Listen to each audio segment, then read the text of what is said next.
Shalom, Daniel. How are you? I'm very well, Orit. Shalom to you. Lovely to see you as ever. Lovely to see you as well. What an historic week is going to come if this deal is going to actually be executed. If it's going to happen. If, yes. We're talking about obviously the hostages and some of the hostages. Um, so I think today we're just going to talk about the deal. Um, and uh, and its details as much as we can. Okay. And that's it. I mean, the deal is divided into three stages. Each stage is about 42 days. Um, and they're going to release the hostages in stages, and we're going to release also about 2,000 um, terrorists, 1,000 terrorists with blood on their hands, and another 1,000 for that are more of different violations. Um, I'm going to go into details about the deal, but before we do so, you can go ahead and say what you have to say about it. That's it, what I have to say. Yeah. There's there's almost nothing but sorrow Yeah. in anything that happens now. The the problems we face are the differing agendas of differing peoples, differing individuals. Trump is claiming that this is his deal. Biden is saying that this is his deal. He's worked so hard for it. Hamas is saying this deal only came about because of the historic resistance of the Palestinian people. Qatar will claim that they are the great mediator. Egypt will have something to say. And Netanyahu is stuck in the middle to a certain extent, um, trying to salvage some political refund from 15 months, 405 soldiers dead, and a deal that leaves Hamas in power. Exactly. Well, Uh, we, me personally, I have issue with this type of deals, but of course, it's a very, very sensitive topic, and I would be more than like ecstatic and like happy for the families to go to get their kids back or their parents. So it's such an emotional. This whole thing is just based on purely emotions. But if you look at it like in a logical way, and the price that we pay, like you said, like 440 soldiers have died. Um, we need to make sure that it's their death was not for vain. And if we go on with this deal as is, I have an issue with it. Again, I'll be more than happy. I'll be the happiest if I'll see some of them even coming back. At the same time, what does it bring us? so I go back to when we met in Tel Mhm. Aviv, 29th, 30th of October 2023. When we thought then the numbers were going up, but we thought there were about 100 hostages. And I remember saying, you may as well say Kaddish for them now. Yeah. And I was one of the most surprised people that any ever came out alive. And I did put that down to the tactics of the Israeli government in deciding we're not going to take this anymore. We're going to go after them and we're not going to stop until we get them all. And I think Hamas was shocked. I think Iran was shocked. Then they pulled themselves together and they started to say, well, if this is the beginning of the big war, then let's have it. Mm. And they really didn't know the planning and the thinking that had gone in from the IDF into how to handle this when it happened. But a lot of thinking had gone into it. My sadness is that I want every hostage to come home. Exactly. We know they're not going to. but we want everyone to come home. But what's going to happen is, I could see quite straightforward. They may get this deal off the ground on Sunday. The hostages may start to come back. The Palestinians may get some of their men back from prisons, up to 2,000, as you say. And then at some stage, when maybe there are only dead hostages left to bring back, the Hamas are going to start again. They're going to try and smuggle in some arms. They're going to try and get some missiles. They say apparently that they have replenished their ranks. They say that 46,000 people have died and 20,000 of them might be their operatives. And they've already got 20,000 17 and 18-year-olds geared up and ready, not trained particularly, but geared up and Oh, ready to boy. face them. And when you think those 17 and 18-year-olds, what they've come through, the brainwashing and the hatred of Jewish people, they're going to sit back and they're going to see the rubble and they're going to see the dead and they're going to explain it away as part of a 100-year war against the Jewish enemy. Yeah. They, Ay, they won't cry. There will be not one tear for the dead from them. they live to die. For me, it's again, it's setting a precedent for like, especially when they come out and say like for each we're gonna release one terrorist with blood on their hands for one person and 50 for each soldier, for each female soldier. So you just made it's just I don't know. You just made like you just gave them an incentive to do more of what they did. Yes. Yeah, well, that is true. And of course, Israel, right from the start of this war, knew that it had to redress and reassess how it protects its citizens on the borders. And I'm sure that will be done. But I also think that it's going to be in the mindset of Jewish people on the borders that they have to protect themselves as well. They weren't allowed to. Apparently, They although a lot of those people were ex-IDF and had trained and so forth, they weren't allowed guns in their houses. You you know, know they're 50 yards from the fence. it's they were talking about how the people of Pansaba needs to also, you know, arm, get arms, like arm themselves. It's in And it's horrible to think that this the wasn't order of the the Zionist deal, arm. was it? We didn't want to be an armed camp in the middle of the Muslim world, but this is what they're leaving us. Yeah, Uh, there's little choice but to do something to make sure that they don't get people again. You know, there is a reason why in the history of Christianity, Jews time and time again committed suicide rather than be taken alive because they knew what was going to happen to them. They had a clear idea of what the mob do, and they didn't want to be alive to see that. And they didn't want to be alive to see that with their children and their wives and their husbands. And I'm not a one to say, don't be taken alive and all that kind of thing, but we have to be able to protect ourselves as individuals as well as be protected by the army from now on. Because these people, they're educated to believe Jews are evil. They're educated to believe in the protocols of Zion. baby's blood and that we have horns and that we have Yes, yeah, I know that they're educated to believe we're trying to take over the world. yeah. They have no concept of what is the truth about Jewish people and about Israel. None. And those kind of people with that kind of brainwashing will always be a brutal, violent, savage enemy.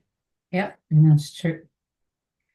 How about we talk about the deal for a second? So we said it's going to be in three stages. Okay, so the first stage is 42 days. And for one of the conditions is to cease fire. Okay. Both sides supposed to cease fire. The Israeli army supposed to go east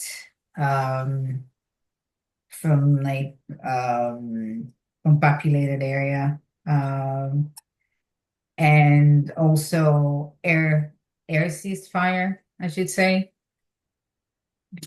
in for a few hours, and when they exchange when they um, do the exchange of um, the the hostages and the terrorists, they're going to allow some of the people back to the northern part.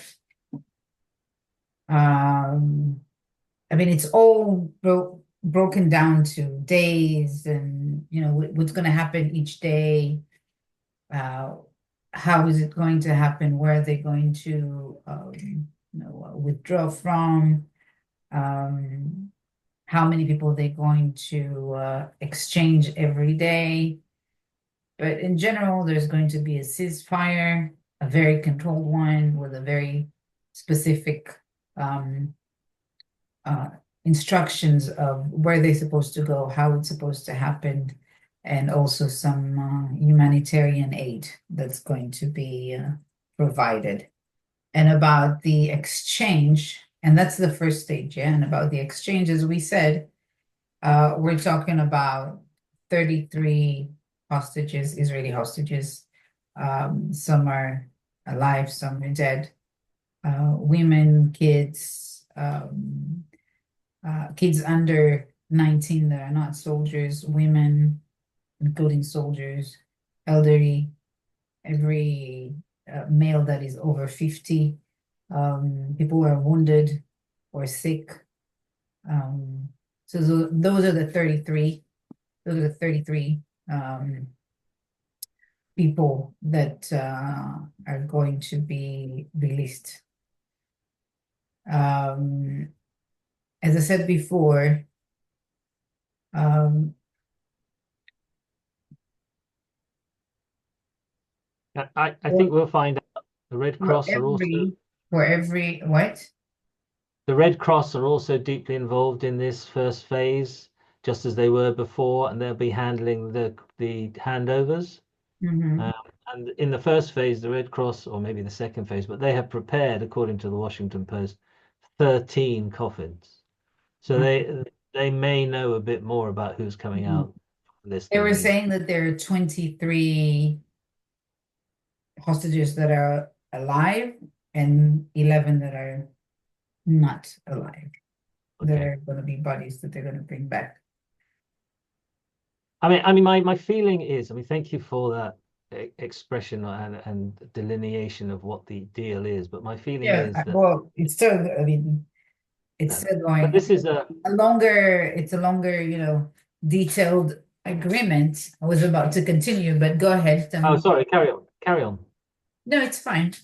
What do you want? Um, well, so what I wanted to say was that this may get hostages back, and it may get the living hostages back, and it may get a number of people back to be buried. But this is no way the end of the war. Oh, no, no, no, no, no. And that's okay. We're not gonna go into the politics of it right now, but yeah, I hope they're gonna continue the war afterwards, as they say. Um, so for every, what I'm reading here now is just for every adult hostage, Israel is going to release 30 adult and sick terrorists. And for every hostage soldier, um, we're going to release 50. And those terrorists have, some of them have like blood on them, a lot of them, not most of them, if not most of them, then unfortunately, when they're going back to, I mean, what have we done here? What are we going to do here? Like, we have arrested those who've done wrong, and they've been in prison for however long they've been there. And then we release them back to Gaza. I mean, they said that they're gonna suggest them, they're gonna give them an option to go somewhere abroad. But what they should go, they should release everyone out of Gaza, Judea, Samaria borders. Send them to Iran, send them to Qatar. Qatar has enough, resources to help or to maintain them. Um, I'm not quite sure that I would go so far as we should ethnically cleanse areas of the Palestinians. It would be much better if they were part of a modern society. But this is what we did with Sinwar, and we haven't learned the lesson yeah, because we haven't been able to protect our citizens properly. yeah, Uh, we've always known they wanted hostages. Everybody has said this. They used to in the 70s desperately try to do little commando raids just to get one person because they knew the Israelis would hold that person in high regard and would give release 50 or 100 or 200 people to get them back. yeah. We Mhm. always knew, we've always known, but we let our guard down. We let our guard down terribly. Those 1,200 people who were murdered in October the 7th, they were the victims of Hamas, but that would never have happened if we had been awake.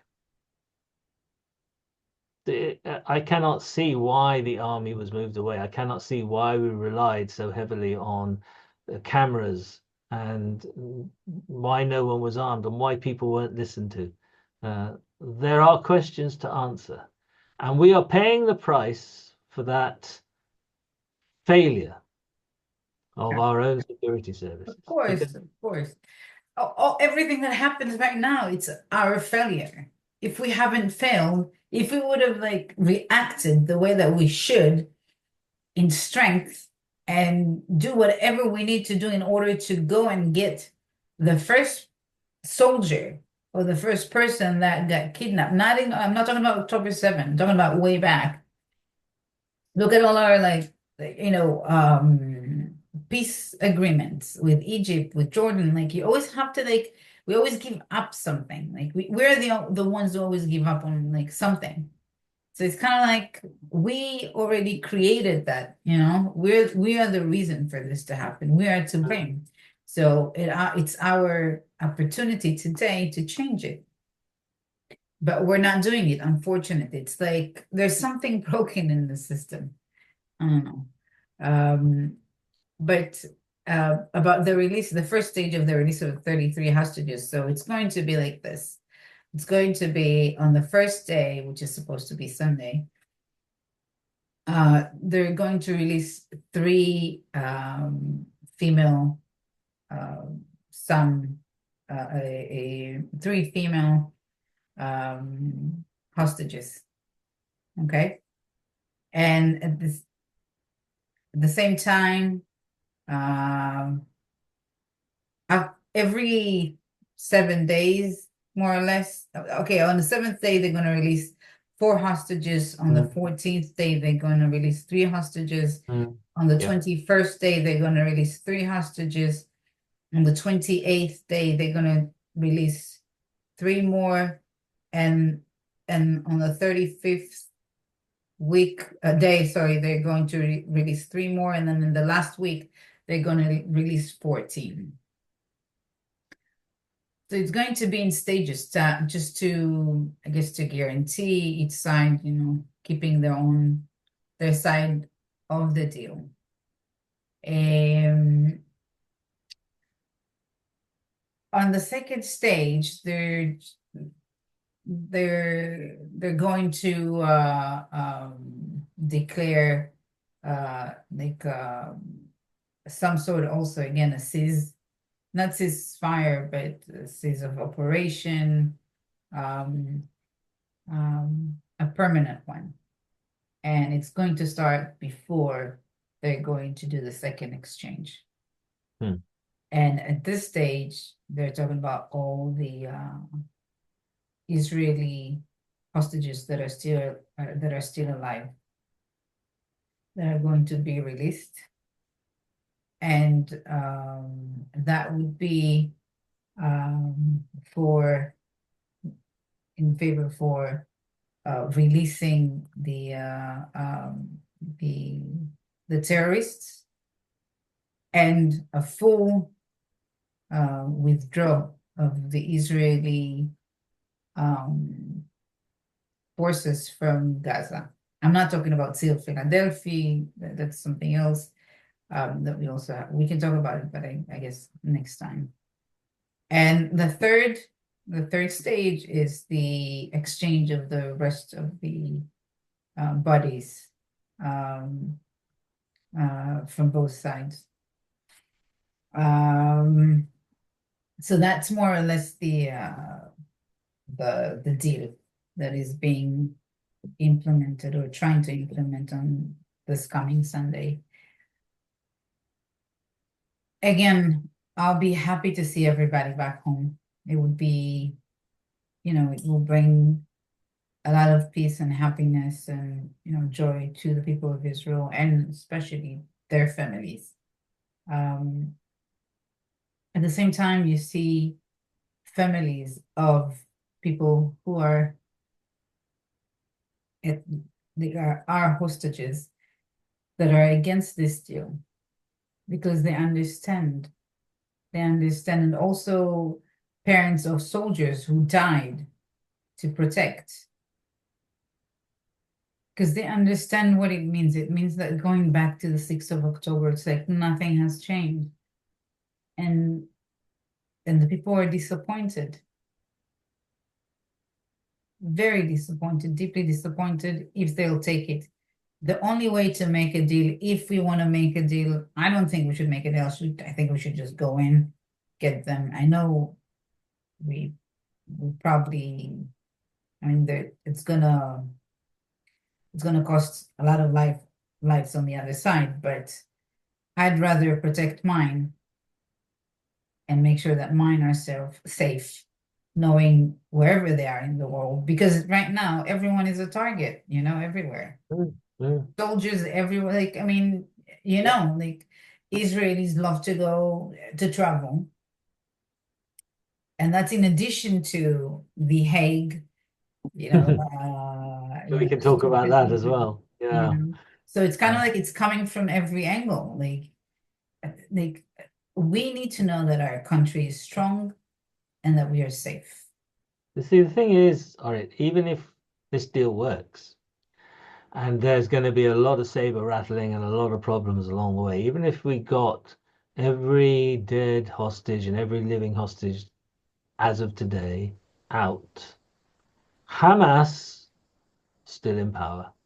Yes, exactly. And and they will not stop. They will just carry on. They will rebuild. They'll take money from Qatar. They won't allow. They don't want to allow a single Israeli soldier to be looking at what they're doing. They won't give democracy.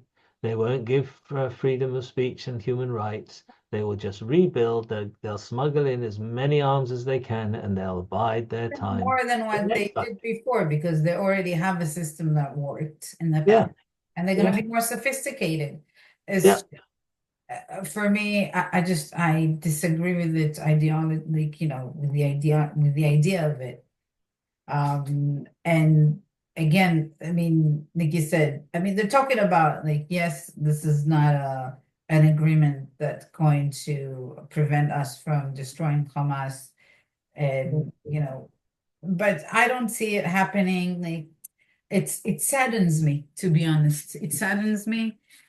Of course I want peace. There's no one who wants peace. Of course I want this to be over. I just want it to be over under my terms, under my conditions, and not conditions that have been forced upon us. Well, I told you, I think that Ben Gavir and Smotrich both said they would stay in the government as of a few hours ago, and they would wait to see what happened after the 42 days. No, I think And they want Benville the said that war. he's not going to support this Yeah, deal. he does. Neither of them support it, Not exactly, it's Smotrich as well. but Uh, they're not going to leave the government. They may vote against it, but they know that the opposition are joining with I think Netanyahu to. what I saw is Benville said that he's going to leave the government, but maybe you're more up or he didn't actually. He was said something, but he wasn't. You're right. He wasn't like saying specifically about resigning from the government. Um, The point is, our hands are going to be tied because it's a new American government coming in. There'll be this ceasefire for 42 days, maybe. Some people will be handed over, and Trump will not want to see hostilities resuming. Now, whether that's just him saying that he doesn't want to see it or whether he really means it, I don't know. But he's a different animal to Biden. yeah, but this deal, it's Trump deal. It's not Biden's deal. Biden's deal was different. It's Kirby. Kirby, I think you say his name is. He's the one who is responsible for this new deal. But I think you know that in the past few hours, the Hamas, because that's how they play. And that's why I'm saying there is no, it's like we shouldn't. I think this is a mistake. Again, I would love to see all of them coming back together. But I think those terms and the way that we're doing it's a mistake. The Hamas sees the um, the the joy. We're going to talk about the pictures later, but the how much of talk of the day is it in the world, not just in Israel, yeah. Um, and they leverage this moment saying, "Oh, we want to change some terms of the deal, like important terms." So now, as of now, they've changed their terms. So I hope that I don't know they No, will accept it and think I that think they will they play the will game. have to go in like into strong. Again, I don't want to be like, I feel so bad when I said this because, the families are waiting and nobody wants to be in there. And the people there also, the people are alive. Nobody want to be in their shoes, God forbid. But what we're doing right now allows it to happen again. Yeah, but there's a very little chance of it not happening again as long as Hamas exists, Yeah. as long as Iran is funding Hamas, as long as that is allowed to happen. So I really don't see. I mean, I love to get the hostages out, and I think that possibly we should. This is a price we pay to do it because they shouldn't have been there in the first place. It's mostly our fault, not Hamas. Hamas would have taken the chance to get anybody. But once they're out, Hamas know they have no more bargaining chips. So what happens then? Yeah. They will play the game. They will try and get the hostages out as slowly as possible so that they can survive any onslaught that might be coming from Israel in the weeks ahead. Yeah, but Um, that's how the deal is also structured. If you see like every day, yeah, like yeah, each day, it's an insurance policy. absolutely. Yes, I absolutely agree. I And Israel has played the game in order to try and get some hostages back, and um, we will have to see. Yeah. But my feeling is, as I just said, this is not the end of the war. This is not the end of the bitterness. This is not going to give the Gazans a free elected government that they No. can become good Did you citizens see the and pictures? take How they like? I don't think they want a free elected government. They want the Hamas. Have you possibly. seen all the videos and pictures of I've them like seen some of them. Yeah, celebrating yeah, their yeah, victory and how they're saying that they're going to do this again and this has just gave them more strength and power and how they're winning. yeah. I know. All right. It was lovely talking to you. I'm Lovely. sorry it was such a sad and terrible conversation to have. Yeah. And may I wish a blessing on everybody who comes out alive in the future. Amen. Amen. Amen. Amen. All right. Shabbat shalom, Daniel. Shabbat shalom. Take care. Have a lovely weekend. You too. Bye bye.